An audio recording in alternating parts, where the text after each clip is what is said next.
Hello, my name's Anthony Whitbread. I'm a research program director with ICRISAT, and I'm presenting a talk today around designing climate resilient agricultural systems with some examples from ICRISAT.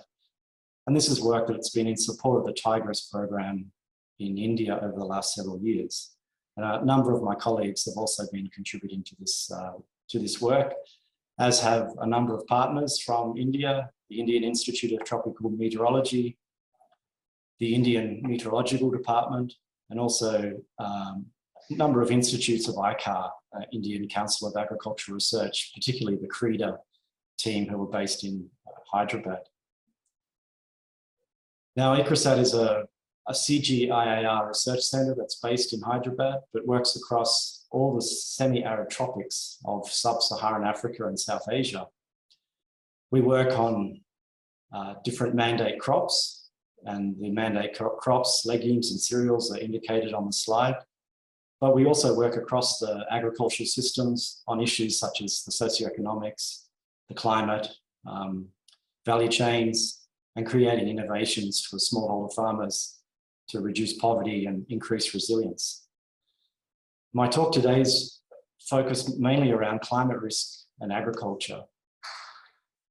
Climate risk is one of the major challenges that farmers and agricultural industries face in managing in the drylands. We have to manage inherent risk, which we term tactical. We also have to manage for planning for adaptation, and we call this strategic risk management, with a view on adapting to future climates as well. Now, India has a number of challenges that it's facing, particularly in its rural areas.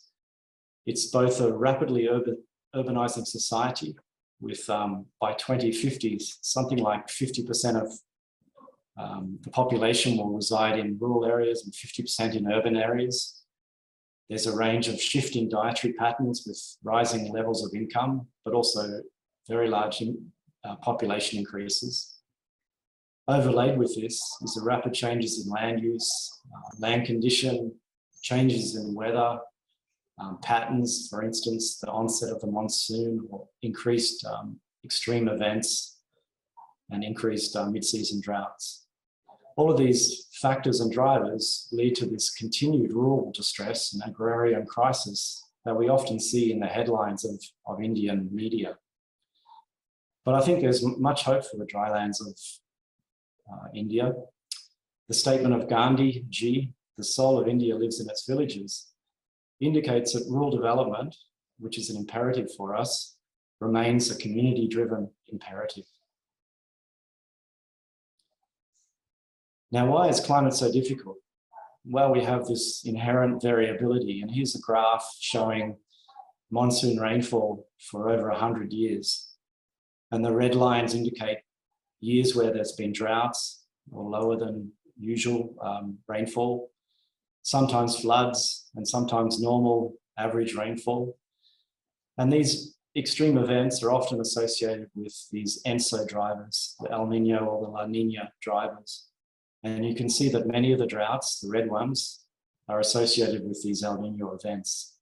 So we have this inherent variability in climate, which is already difficult to manage as an agriculturalist. But we also have, within a season, big differences in how rainfall plays out. This is an example from a dry, difficult area called Anantapur, which is a groundnut producing area in Andhra Pradesh. And here we've graphed out, again, long-term rainfall records, but we've put it into weeks of the monsoon period.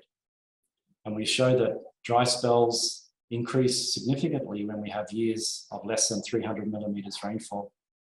And so while we may have an anomaly, a lower than expected rainfall, we also get these increasing occurrences of dry events. This is very important for managing climate, knowing the historical, being able to predict the future as well.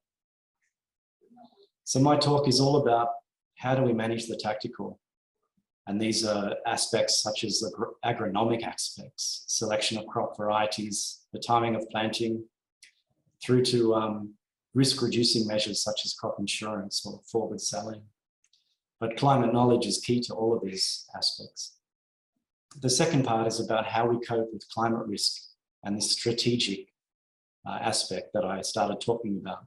How we might redesign farming systems, how we might look at historical and future climate analyses, model our scenarios, and then work to co-design farming systems with stakeholders for resilience and market opportunities, and how we might work with policymakers to adjust infrastructure and institutions that enhance adaptive capacity. Nowadays in India, we have some wonderful forecast products. These are all examples of short through to seasonal climate products that are available through the Indian Meteorological Department. And our work has been very much how we might use different products, such as the short range or medium range weather forecast, through to the seasonal climate forecast products. Obviously, these have to be improved, their reliability and their resolution. And that there is a lot of efforts going on to improve these sorts of forecasts. But incorporating them into context-specific advice for farmers is the challenge. We've taken one approach where we piloted a system called the Intelligent Agricultural Systems Advisory Tool, or ISAT, where we use this sort of climate analytics that I started describing. We tried to understand how farmers were making decisions at the farm level, and we then move these into messages that are appropriate for a particular period of a crop's life and a particular decision that a farmer may need to make at that period associated with different weather patterns. And these were then disseminated through into media such as SMSs. And so this work was piloted over 3 years. Here we have an example of a decision tree, and this is a sort of methodology for generating climate messages that we came up with. This indicates a pre-season message that would go to farmers at least a month to 2 months before, based on the long-term forecast to be above normal or below normal, whether it may be a La Nina or an El Nino event. And these decisions are then suggested pre-season, that farmers may adjust their farming system to cope better with a resilient set of decisions. And these messages are then sent to farmers through different media. Once the season is on, we have another set of decisions, and there's many, many decisions. Here's just an example of 20 of them. And these are based again on historical rainfall, the last 2 weeks rainfall, the next 2 weeks rainfall, and the 2-week outlook. And these are then crafted into messages that are appropriate for the sort of crop and the sort of crop stage and the sort of decisions that a farmer may make. We found that these advisories influenced farmers very much, particularly when they're planning. Over 90% said that they utilize these messages around sowing time and around harvesting. And we found that the treatment villages that we worked with changed their mix of crops depending on their risk management approach compared to the control villages that weren't looking at the same information. This has been crafted into an advisory system, which we're calling currently the Next Gen Agro Met System. And this is work that CREDA, ICRISAT, IITM, and IMD has put together. It brings together data from multiple sources, and it's a dashboard that facilitates the visualization and analysis of information. And we're trying to bring together agro-meteorological advisories that are both more scientific and evidence-based. And here's a quick example of the sort of dashboard features that we have. We have data layers, we have analytics, we have visualization, and decision automation where messages are linked to the sorts of drivers in that system. So a farmer, but more likely an extension officer, will have access to this sort of information for their village. They can dial up the state, the district, and their block, and they can quickly get historical information and start to understand where they are in the history and where the forecast is starting to indicate certain actions.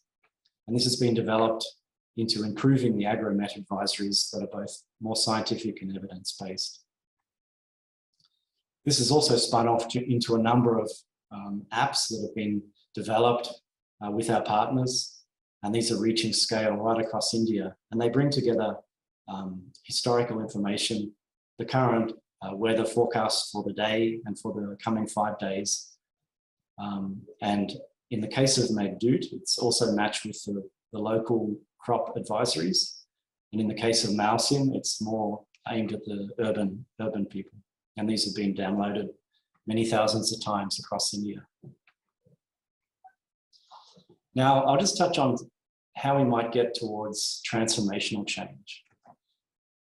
Transformational change is about trying to understand how we might adjust a farming system to be more resilient. And targeting climate-smart interventions has proved difficult, partly due to the lack of information on climate risk at a Mandal level, as well as the sorts of investments needed and the possible benefits. With that in mind, we did a lot of analysis trying to understand, firstly, the current climate. This is an example of Telangana, where a lot of the tigress work has been going on. And this work has been developed by a colleague, Dakshinamurti, and it's been published. And this is a Mandal-wise, which is the lowest administrative boundary in India, climate analysis for the baseline climate. And the green colours represent low climate risk, and the reds indicate high climate risk. And we know these areas are highly climate risky, Mambugnagar, and these areas, Naga, Kurnool, Nalgonda, Yadari, Adilabad. But if we look forward to mid-century, we find a whole range of new climate risky areas right through the centre of Telangana, and a number of areas that were less risky have become more risky. And this is a prediction of what the future holds for the climate in Telangana. It must be treated with caution how we use this information, but it is an indication of the sort of climate risk that we're facing under these systems. We work together with experts. These may be representing researchers, different stakeholders from industry, bankers, to develop a way of prioritizing climate-smart agricultural practices and the sorts of policies, infrastructure, and investments that might be needed to kind of address this future climate variability. We developed this multi-criteria analysis to prioritize climate-smart agricultural practices. And we developed an index for Northern Telangana, which listed the whole range of climate-smart agricultural practices that are there, and the sorts of finance or capital, machinery, market linkages, infrastructure, and many other aspects that will be needed to support the successful rollout of these climate smart agricultural practices, and the sorts of support that is needed through policy. We went into a lot of analysis, socioeconomic analysis and economic analysis, looking at net returns from different potential climate-smart agricultural technologies.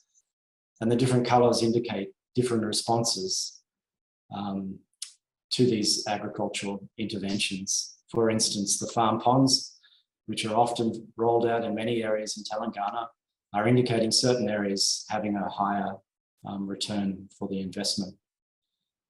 Once we drill down on this, we can start to look at the sorts of alternative crops that could be matched with these farm ponds.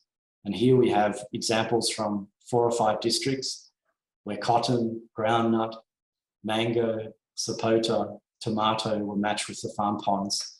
And we found very high rates of return in certain areas. Again, these sorts of information can be useful for guiding policy.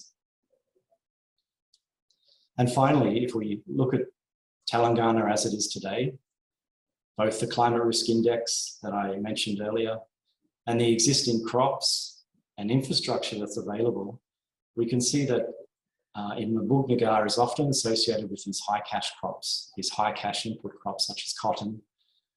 In areas like Nalgonda and some of these other highly risky areas such as Adilabad, again, we have cropping areas that are high capital intensive and often risky. And we have these command irrigation areas here. So these sorts of maps and these sorts of techniques can be used to understand current agricultural systems and how we might change them for the future. So in conclusion, today I've just taken you through how we might design climate resilient agricultural systems for semi-arid India. We have our approach of tactical, where we're using high resolution meteorology, soils data and forecasts. And we're bringing this together through visualization and analytics to bring information to farmers and extension officers so that these agro-advisories can be increased substantially. And the second part is this evidence-based framework and assessment that provides a scientific base for guiding future investments in climate smart agriculture in Telangana state. This could be replicated in many other states in India. So I'll wrap up there. I thank you very much for your attention and I look forward to the discussion. Thank you.